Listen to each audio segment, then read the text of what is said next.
Welcome, sleuths, suspects, and witnesses. This is day 7 of the case of the missing manuscript. We are having a blast and a half over here. If you are just joining us for the first time tonight, strap in because this is a lot of fun. If you haven't watched the previous episodes yet, jump on our website for all the links to all of the past episodes so you can catch up, take notes, and play the game along with us. We are having a good time.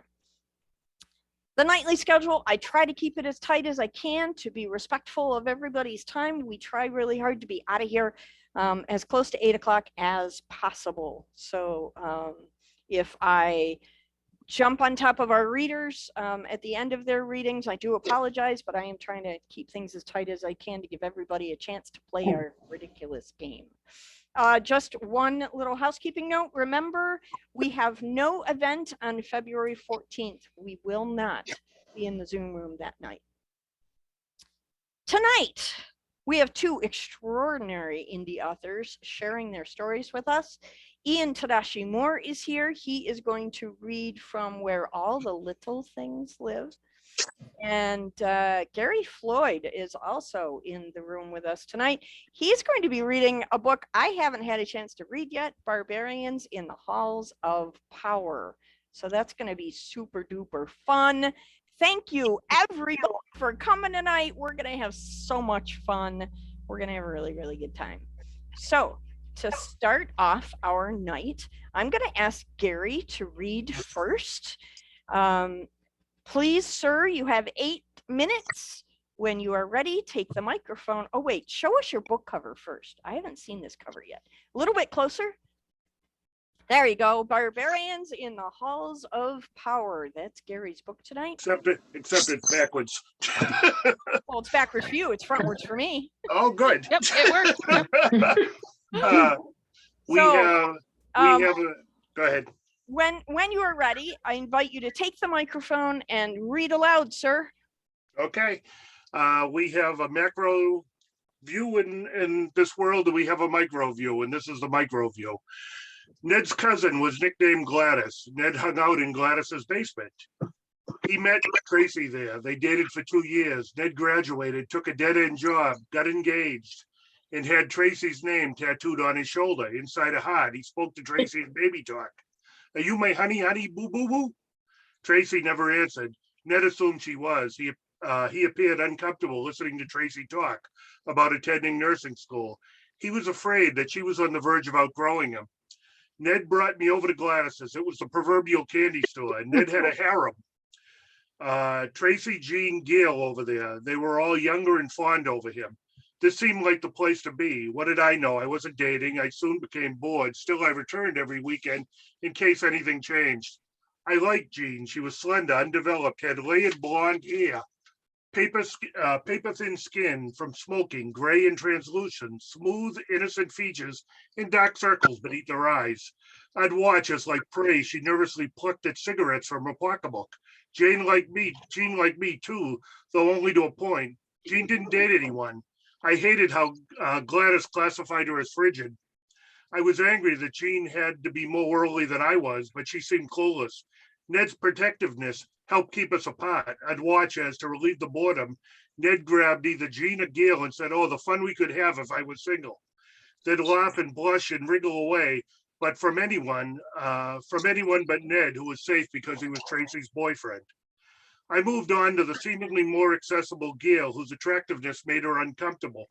Gail had shoulder-length red hair, blue eyes, and a shrill that explained why her relationship didn't last. She'd grown up with brothers and no mother. Gail constantly wore jeans, never dresses, and had a masculine gait.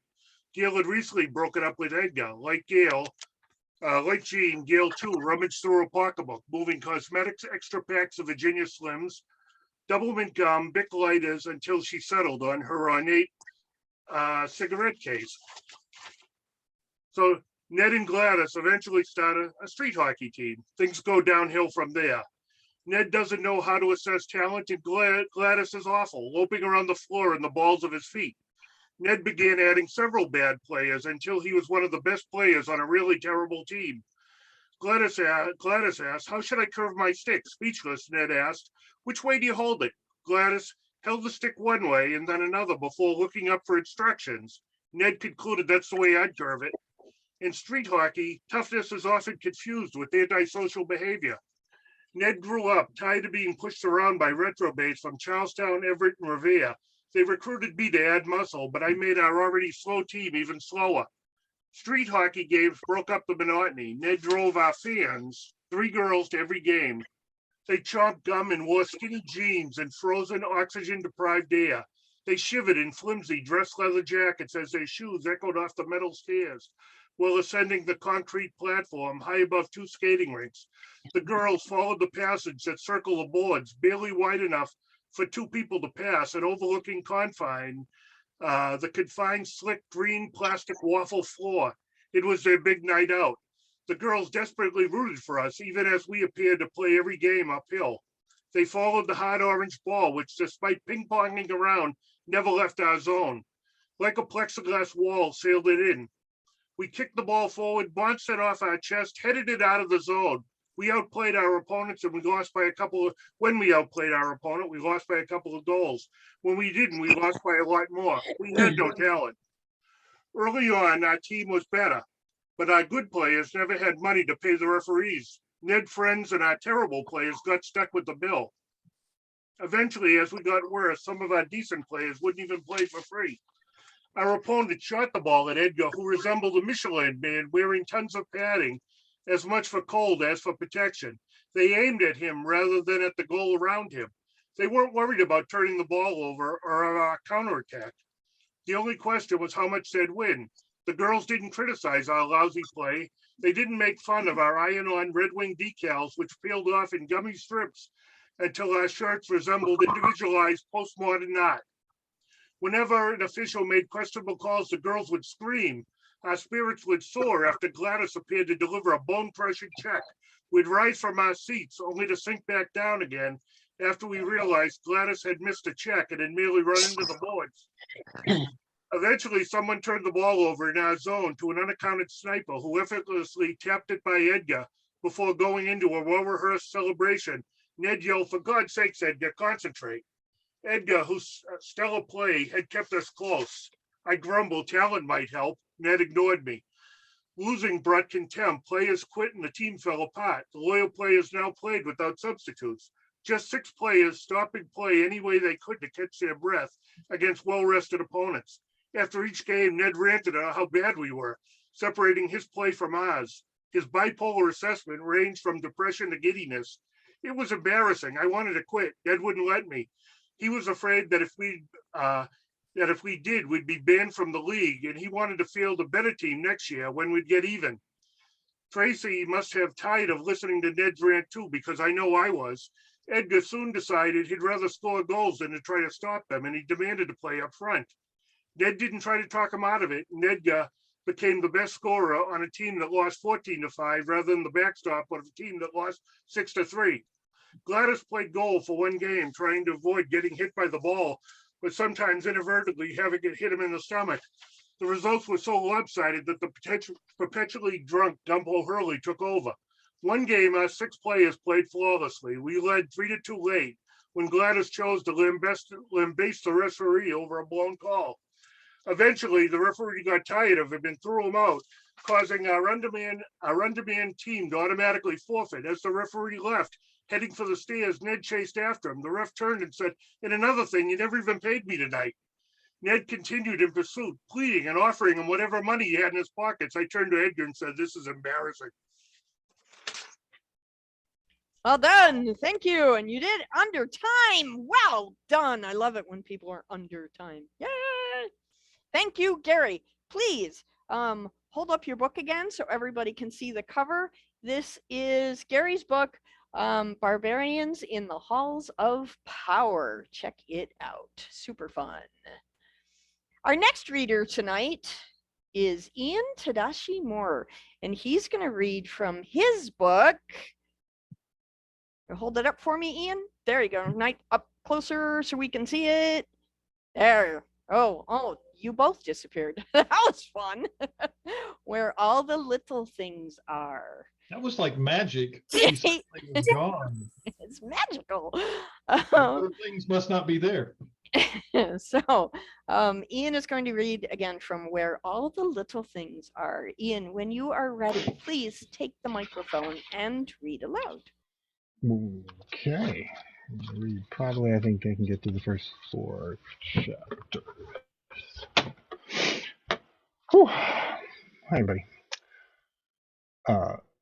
Late in the evening, just before the sun retreated over the edge of the world, an enormous cumulonimbus cloud crept across the sky. A deep, mournful cry came from within that cloud, carried on a wailing wind, echoing into the night. The crickets stopped chirping, and the rustling of the trees faded away. Every blade of grass in the valley bent up, searching for the source, but all that remained was the whistling wind. In the darkness, no one noticed the cloud shift from its glimmering white to a cold blue. It tumbled and bubbled, crawled and clawed its way out into the night, like a horde of vermin. Instead, all the grass, flowers, and little creatures of the valley felt an icy chill run through them. And then the rain began to fall. The storm was coming, a bitter storm like no one in the valley had ever seen. Chapter 1, Severed Sky. Like every other morn time, Nile the Feather found it impossible to take her eyes off the clouds. She spent her days peering out through the tops of the grass, following the fluffy patches of white drifting across the sea of blue, watching and wondering. She loved how the clouds changed shape, sometimes drifting after them through the grass on a breeze to see what they might become. And those hours and days spent contemplating the clouds somehow cleared her mind of the question that would not go away. Why am I here? This morn time, however, she awoke to a severed sky. One side still burned from the awakening sun, while the other was a shroud of mottled gray-blue clouds smothering out the light. Inside, she felt similarly conflicted about what to do. She studied them, hoping the clouds she expected to see would magically appear. But as the clouds crept closer, so too did an uneasy feeling that she was all too familiar with. What an unfortunate sky, she said, as she tried to forget. And that wind. Ting, ting. A flower next to Nile rang a reply with her tiny bells. What's that, Lily? You don't think it's safe? Ring, ring, ring. Frozen grass? Unable to move?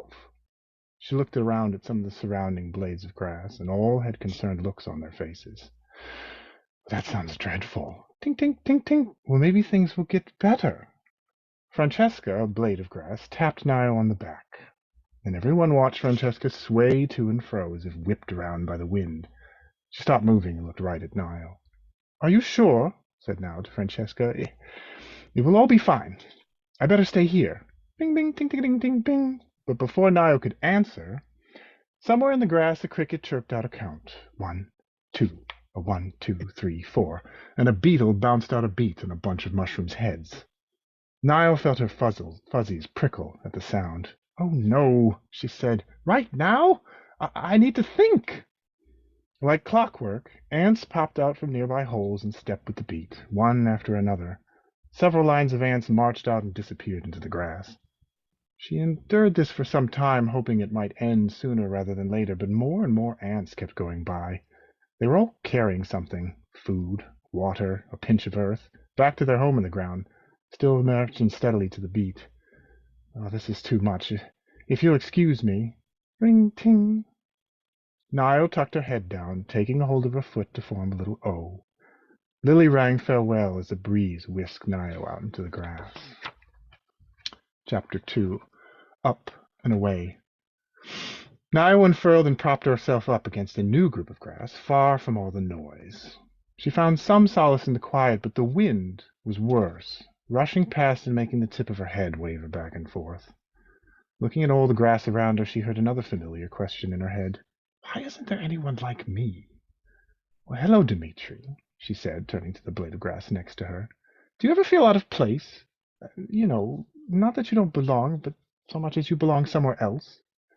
Dmitri considered the question, looking at the other blades wiggling in the wind. He turned back to Nile and shook his head.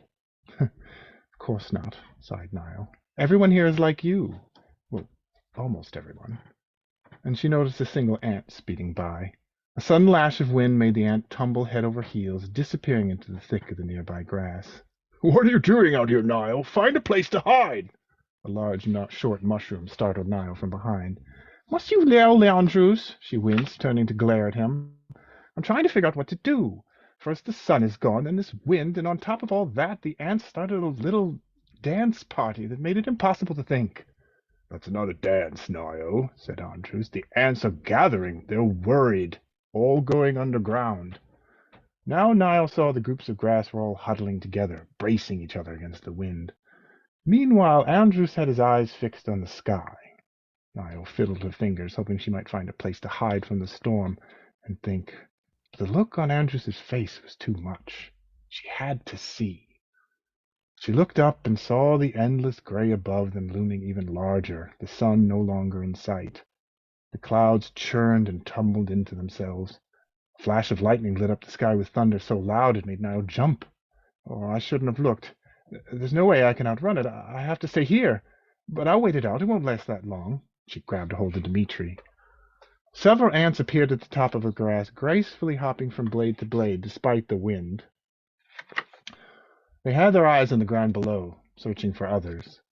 Once they seemed satisfied there was no one left, they all stopped, delicately bouncing on the tips of the grass, and the blades did their best to sit still. One by one they jumped and glided down the blades like a slide. The steady beat was gone, replaced by their little feet running as fast as they could go. All but one ant bolted to the nearest anthill and dove headfirst into the opening. The last ant lingered outside and looked up, her antennae fluttering. Two more ants tumbled out of the air, clinging to dandelion puff parachutes. Both rolled onto the ground, the fluff tumbling away into darkness. Well, that's the fastest I've ever seen them run, said Andrews. This is not good. Tick! A tiny round pellet bounced off the ground and rolled right in front of the grass. Some of them leaned over to get a closer look. Huh? Said Andrews. The other gray grass blades untangled themselves and looked up, with the last three ants ducked underneath Andrews's dome. Tick-tack-toonk! Ow! A large chunk of something hit Andrews in the head, and it sounded like a hollow drum. Tick-tick-tick-tick-tick-tick-tick-tick-tick-tick-tick-tick. Little pellets bounced off everyone and started piling up everywhere. The wind kept changing its mind, whipping the grass around, and it grabbed Niall and pushed her down. She felt something cold sting her face. Ice, she said. Andrew shrunk down, lowering his cap to shield the ants, while Niall sat shivering on the ground, still holding on to Dmitri. Ksh! The ice fell down like rain. You need to get out of here, yelled Andrews over the howling winds. Dmitri and the other grass behind Niall lifted her up and urged her to move, but Niall didn't. Instead, she wrapped her arms tighter around Dmitri. Hold on, this will all get better. She closed her eyes. This is no time to meditate. Andrew's voice sounded far away. And the icy gust that swept Niall off the ground wasted no time sending her sailing into the dark sky. When she dared open one eye, to her dismay, all the grass looked like one field of green spinning away from her.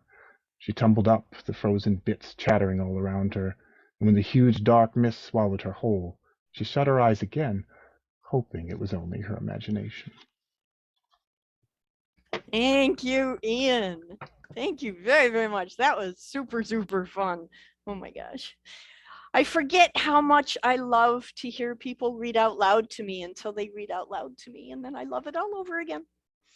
So thank you so much, everybody, for reading. And again, Ian's book, hold it in front of your face so it doesn't get lost in your background, Where All the Little Things Live. I also need to make note that Ian did all of the illustrations for that book as well. So check that out. And Diana has his blanket. Oh, see, look yeah. at that. The story in the cool. book. Yes. There's also an audiobook version. Yes, there is. So you guys check all that out. Okay, everybody, turn on your microphones. This is when what did they call it? The wild rumpus? Mayhem. Wild rumpus. Is it the begin. wild rumpus? The wild rumpus begins. That's here we go. Let me share the screen again. Okay. The mystery of the missing manuscript. We all know by now on day 7 that the sardonic manuscript has been taken from the library. It's very upsetting. Most upsetting, I think Amy is upset more than anybody else, I would say. Who took it and why? We have 8 possible suspects. Chloe, our mysterious character. We're still trying to learn about her. Melinda Falco is our reader, back again in the room after being absent for a couple of days. Curiouser and curiouser. Ruby Fink is our psychic. Andrew Allen Smith is an historical author here to get people to buy his book. We don't know why. Amy Kelso, the head librarian, she's trying to keep the order as well as she can, and unfortunately, I think she's been failing just a little bit. Jules Nelson is our library director. Marianne Whelan is our cafe manager, and Deborah Reed is our intrepid reporter. Together, these 8 suspects need to be interrogated, and that, ladies and gentlemen, is your job tonight. Anybody who is not currently on microphone and video, please just drop a question in the chat and I will be happy to get to it just as quickly as I can. As you've noticed, in past episodes, I don't have a lot of control of this part of the night, so good luck to me. I'll keep us in control. Yeah, I've seen you not do that. Yeah. Okay, so let the wild rumpus begin. Who, raise your hand, would like to start first? Mark, I see your hand first. Mark McCraw, go right ahead. Yeah, so last night I thought about what Ruby said in their sardonic text and looked up sardonic and thought about her 246. Is it possible, Ruby and Amy, that the book has actually not left the library, but is actually sitting in Dewey Decimal 246? Oh, since you did the research, maybe you should tell us what Dewey Decimal 246 Okay, represents. it has to do with religious texts and that kind of genre. Okay. So who was your question? So it's pointed to? actually, so Ruby and Amy, have you checked in that section? I have checked everywhere. Trust me, I have checked everywhere. I would know where a book was. I would know if it was just misplaced because I know where every book goes and where it belongs. And when it's not there, I recognize it. Although I don't know for sure that I checked that specific spot, but I would know if it was there. Well, I just thought about what Ruby says. You had to pay attention to the numbers. So I thought about that. Okay, good thinking. Anybody else have questions for tonight's suspects? Anybody? Oh, Marianne, go ahead. Yes, my question is for Mr. Smith, who's been lurking around the library, waving his book around, just not letting anybody pick the book up and look to see what's inside of it.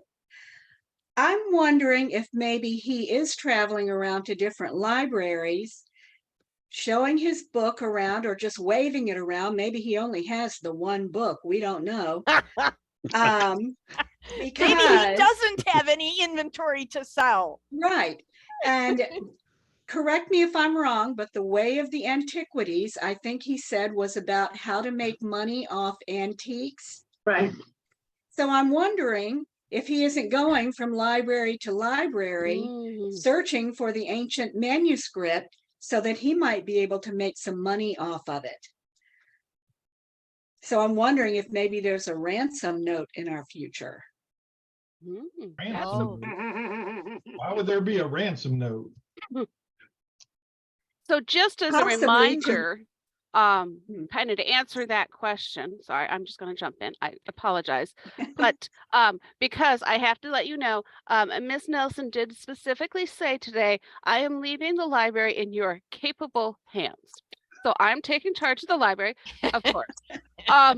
I do have to point out that she had mentioned that Mr. Smith had approached her about doing this book signing, and she had said no, and he showed up anyway. which I find very odd. And I would love to see his references and maybe see what other libraries he's been at and talk to them about any strange things that might have happened. That's a good question. Andrew, do you have a literary CV that we might need to know about? Well, obviously, I don't have it with me. I was not prepared to be scrutinized to that level as I'm sitting here, but I can tell you that I will stand up to any of you. And the way of the antiquities is something that we should all be living by, because we have to appreciate the things in our past. As far as all the rest, I think it's just a way to just move away, because I'm not here all the time. I just came here. I even said I was coming here, and when I couldn't get a signing, I wanted to take the opportunity to promote my book inside of a library, because You mean push it on people? You mean push it on people. Nobody's been able to see it or look inside it. Yeah. He's just Mark trying to cause Love. trouble. Mark Love, go ahead. I want to follow up on what Amy started, and I'm curious about if Mr. Smith actually has been visiting other libraries, and perhaps there has been a series of misplaced manuscripts, and he's leaving behind one of the copies of this this wonderful new book that he's written in its place. And then he's taking valuable manuscripts and replacing them with. You know what? That's a very interesting idea. Amy, have you received any interlibrary communications from other libraries who might be having a similar theft issue? I know that librarians talk to each other.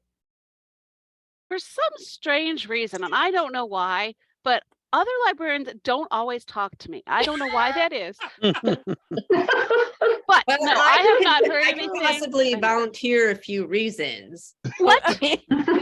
What could you possibly? Oh, they're jealous. You're right. Okay. I Too get that. strict, too strict. How And can you be too strict? Melinda, go ahead. Melinda, go ahead.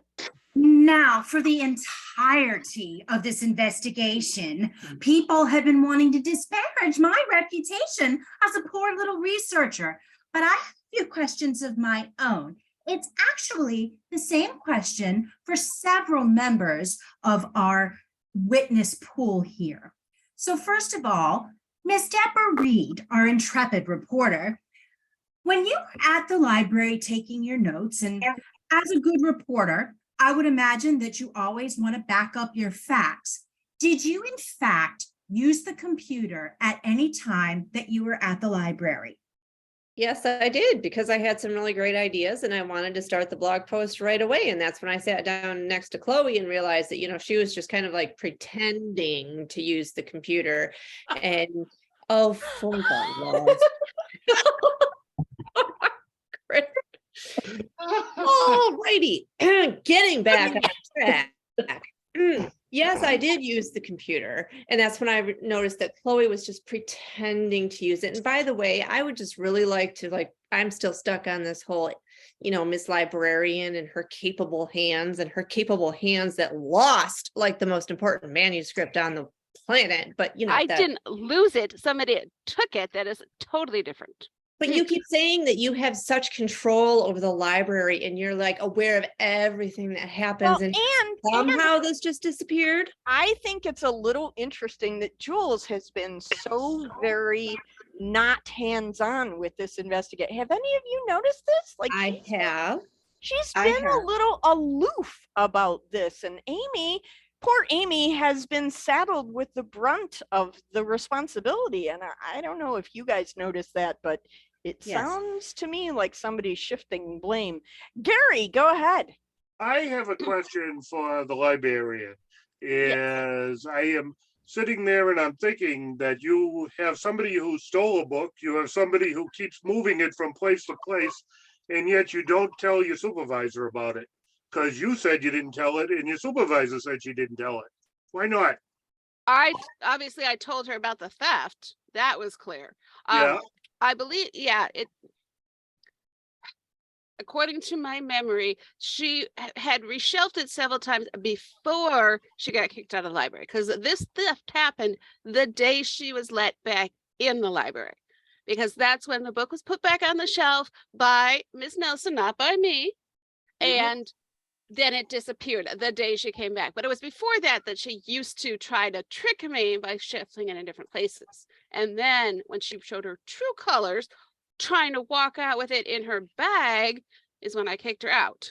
So I do see that's the right. conspicuousness of the theft and the timing of Melinda's leaving the library. That's a little conspicuous to me. Mark.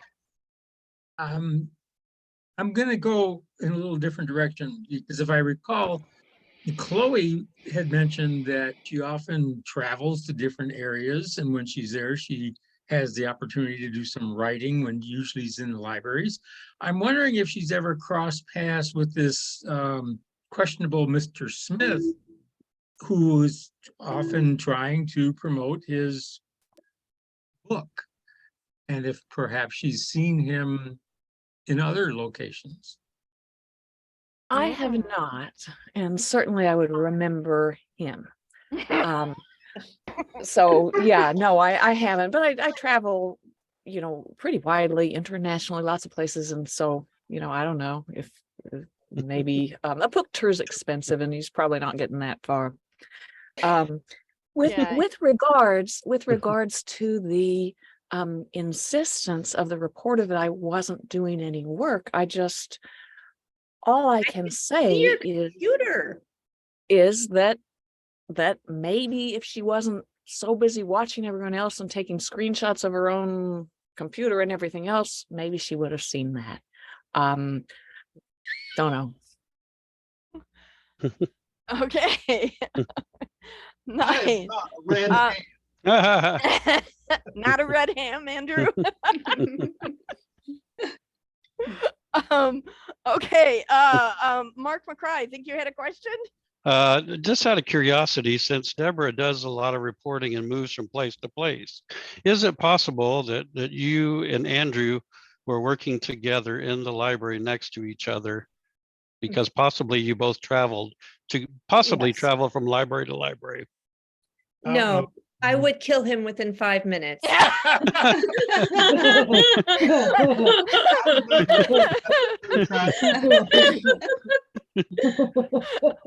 Okay. Christopher says I'm honest. Okay, just a sidebar, everybody. Christopher, did you go to work today? Well, he wasn't at the library. I know that much. Okay. I was at work asking for help. Okay. We have a question in the chat. Ms. Falgos, if you had been reading the manuscript, where did you put it after you finished?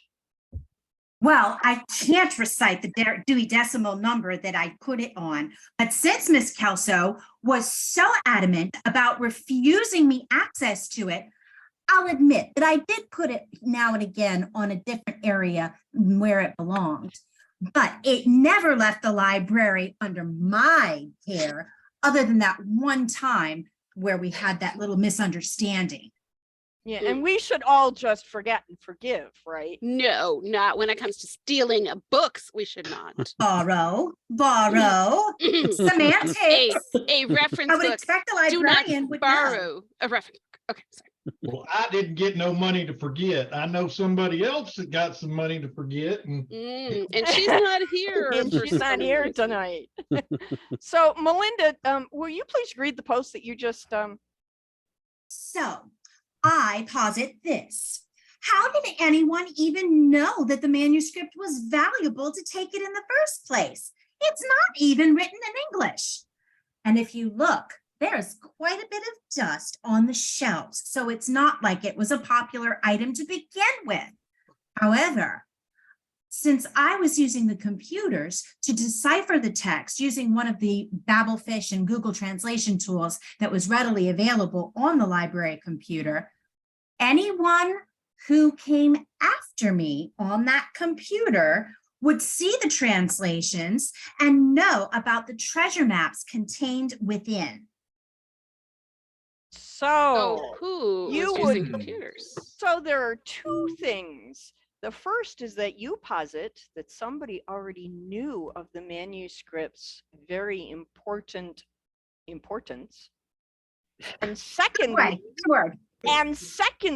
I might bring to your attention that since there's so much dust on the shelves, Amy doesn't keep as tight a ship as you might think.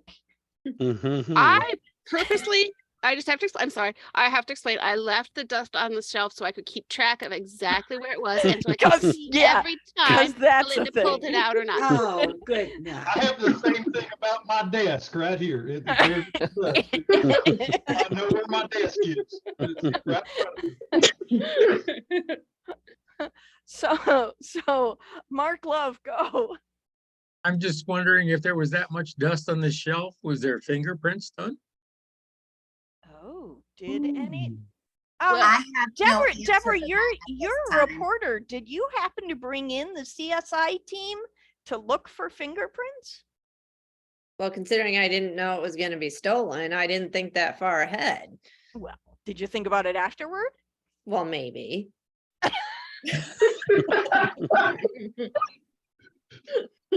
Okay. She'd have to kill you. They should fire you. Freelance reporters, you can't get fired. If I show up dead tomorrow, all of you need to remember that she threatened to kill me. You know, my husband says the same thing like every single day. You know, if I die, look at her. If I die, look at her history. I mean, seriously, what is it with you men? Hey, my wife sleeps with one eye open. All right, ladies and gentlemen, we have come to the end of yet another interrogation session. Oh my God. So much fun. Okay, ladies and gentlemen, we are at day 7. We're a week into our mystery case. You know what that means? That means it's time to poll the room. On your screen, you should now see a poll. Does everybody see it? This is your preliminary accusation slinging opportunity. Everybody go ahead right now and declare who you believe the thief is. Who I think we all know who would steal a book. Who could it be? Amy Kelso, Andrew Smith, Jules Nelson, Ruby Fink, Marianne Wieland, Chloe Holliday, or Melinda Falco? Who stole the missing manuscript? So do you see our answer? Like, is our name attached to our answer? We're just going to see a percentage. Okay. What was that question, Andrew? I didn't hear you say Deborah. Oh yeah, she isn't Deborah on the list? Do it. Yeah, Deborah's name is on the list. You just have to scroll down a little bit to see it. I wonder who Chris thinks did it. Yeah. Does Chris think did it? He doesn't have time. He's making all those signs. That's true. That is true. So Mackenzie, good job. We are at 86%. So anybody else have a clue? I know there are a lot of notes to sift through and a lot of deliberations. This is just your preliminary slinging of an accusation. This does not count as part of the permanent record. I'm just interested in polling the room. Okay, everybody, we are now at 100%. Let's share the results. You guys ready? Here we go. Amy Kelso is at 17%. What? Andrew Smith is at 35%. Jules Nelson is at 4%. Nobody voted for Ruby. Nobody voted for Marianne. 13% of you think Chloe did it. 4% of you think Melinda did it. And 26% of you think Deborah Reed did it. Okay. So as we stand, 1 week How many in, times did Christopher vote? You're only allowed to vote once. 6% of Although the that time. would be a neat trick, Jennifer. So there it is, you guys. As it sits after week 1, the fingers are pointing at Andrew. So, Well, we know that Andrew is pointing the middle finger at least the last 3 days. You notice that Andrew and Deb are quite way up there. So if that should tell you anything. Yeah, But it- tomorrow Christopher will have signs on me. What do I got to do? All I want to do is make a deal here. Oh my gosh, you guys, you were making this so much fun. All right, here we go. So, who did it? We're going to continue to ask our questions again in the Zoom room tomorrow, where you can collect clues, sling your accusations. And again, remember, guys, there are prizes at stake here. There are real live prizes, audiobooks, swag, and a $25 Amazon gift card. So this is serious stuff. Remember, the festival lasts for the entire month of February, except for the 14th. And watch the replays, post it to our Facebook page for additional intense scrutiny. They're on our Facebook page. They're also on the website. You can always go back and re-watch them as many times as you like. Also, our scavenger hunt is happening every day this month on the website. Thank you, Riddle Master Jacob Bullen. I could not have done this without him. As you go into the website, every day a new riddle door will open, and scroll up to the top of the scavenger hunt page to see the drop-down window where the riddles will appear. Fill out the form, turn it in by noon on the 28th before the big reveal party, and you'll get prizes. It'll be fun. Here we go. The author fingerprint contest. As of last night's interrogation standings, Andrew Allen Smith now has 73 fingerprints. Remember again, the top 5 authors who collect the most fingerprints will win snazzy medals, and the author who reaches the dead body completely at 100% or more, because I'm anticipating all of you will get to 100% at some point, then that person with the highest score will win a really nifty trophy with their name on it. Here it is, the individual top leaderboard for detectives. Andrew Allen Smith has 73. See, Christopher, his finger moved. No, but Deborah's now giving me the middle finger. That one's fair. Come on. I think it's appropriate considering what you've put her through this week. Because Ruby the psychic told her to expect those signs. Amy has 52, Jules has 38, and Emma, you are on the board with 36 fingerprints. We have had a total of 170 witnesses in the room so far. And whoops, there it is. That's the witness ledger for each night. Last night was our best night at 33. I'm going to have to do the count for tonight, and I will post this. This is a new graphic that appears on the website, so authors, you can keep track as well. Next, coming up, we are going to spin the spinny wheel of happiness and give away some loot. Tonight, Ian Tadashi Moore is giving away a signed copy of his book, Where All the Little Things Live. I'm sorry. And Gary Floyd is giving away a signed copy of his book, Barbarians in the Halls of Power. If your name appears as a winner on the spinning wheel of happiness, you need to send me an email.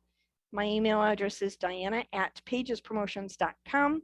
Send me an email with your mailing address. Authors will ship out books by March 5th. So, as is our want, desire, tradition at this point, while I prepare the happy spinning wheel of happiness, here's a lightning round question for you guys. Often we will either read for entertainment, read for knowledge, learning, or read to challenge something that is already in our heads and we want to expand our brains and delve into something a little bit differently. So as we go around the room, I'd like each one of you to tell me, do you primarily read?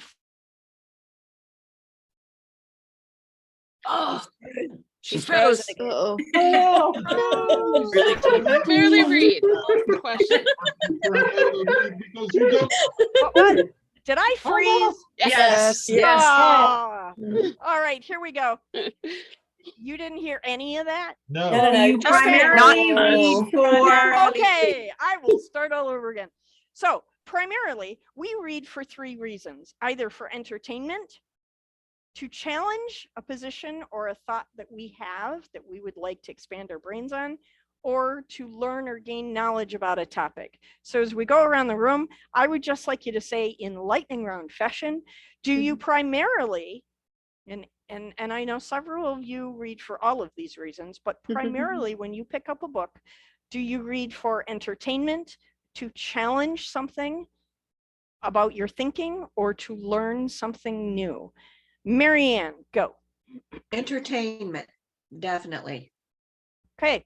Christian. Entertainment, 100%.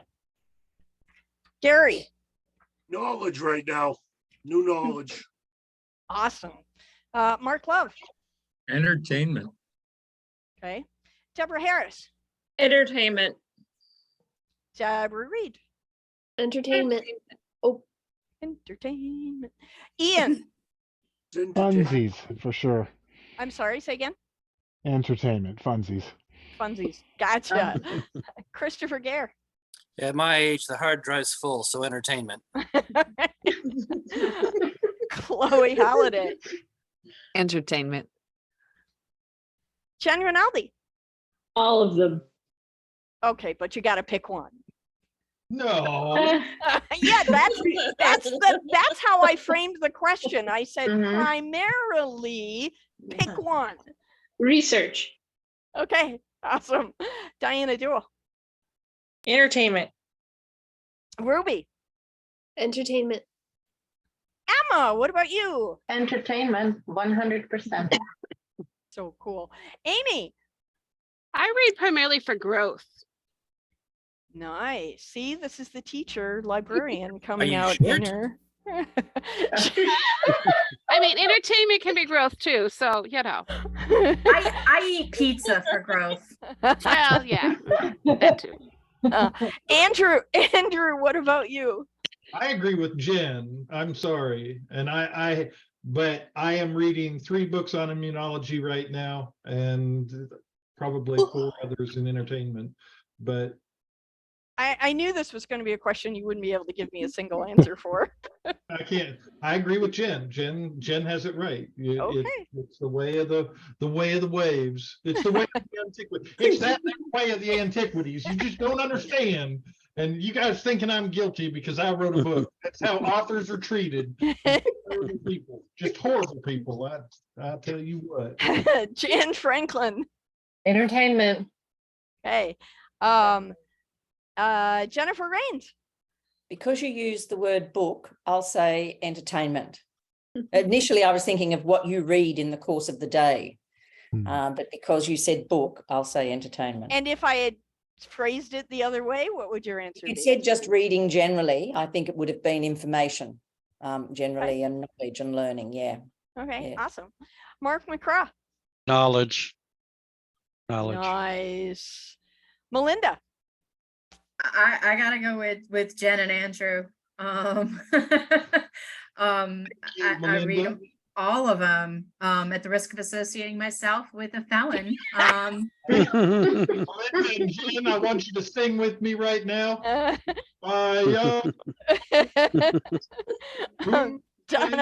Donna Newman. That's hard for me, but I would have to say probably entertainment. That one's hard. I'm a teacher, so. Oh, 2 teachers in the room. That's dangerous. That's hard for me. And then Great teacher. Mandy Joe, do you have your microphone turned on? Are you in a safe space? She was driving earlier. Mandy? I'm still driving because I'm driving from my parents' house. But you're driving hands-free, right? Most definitely. Good. It's mounted on my dash. And For what's your me, answer to our question? Primarily learning right now. Okay, awesome. And then Mackenzie and Daryl, if you could either turn on your microphones and tell us or put it in the chat, we would love to know your answers as well. Yes, the only Yes. reasonable answer is yes. I like that. Okay. That is probably true for her.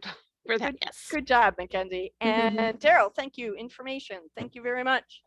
All right, you guys, this has been super fun. Once again, you have entertained me to the point of my belly hurts from all the giggling. So thumbs up, you guys achieved the goal again. Because, you know, we all know I'm doing this for me, right? Okay, here we go. We are going to spin the spinning wheel of happiness. Again, we're spinning the wheel tonight twice.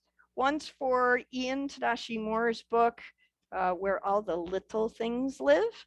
And then the second time for Gary's book, Barbarians in the Halls of Power. And someday, Gary, you and I are going to have a conversation off air about where you got the idea for that title, because I'm intrigued. Okay, so I am going to share the spinning wheel of happiness. Did you click the box? I'm going to check it right now. Thank you for reminding me, because I always forget. Is it? Come on, Diana. Yes, I did it. Okay, here we go. So the first spin of you can see the spinning wheel, guys, right? Yes. Yes.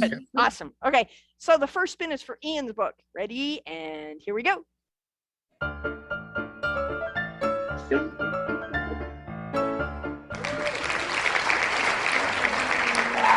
That is not my name. Well done, Jan. Okay, and now we're spinning the wheel for Gary's book. Ready? Here we go.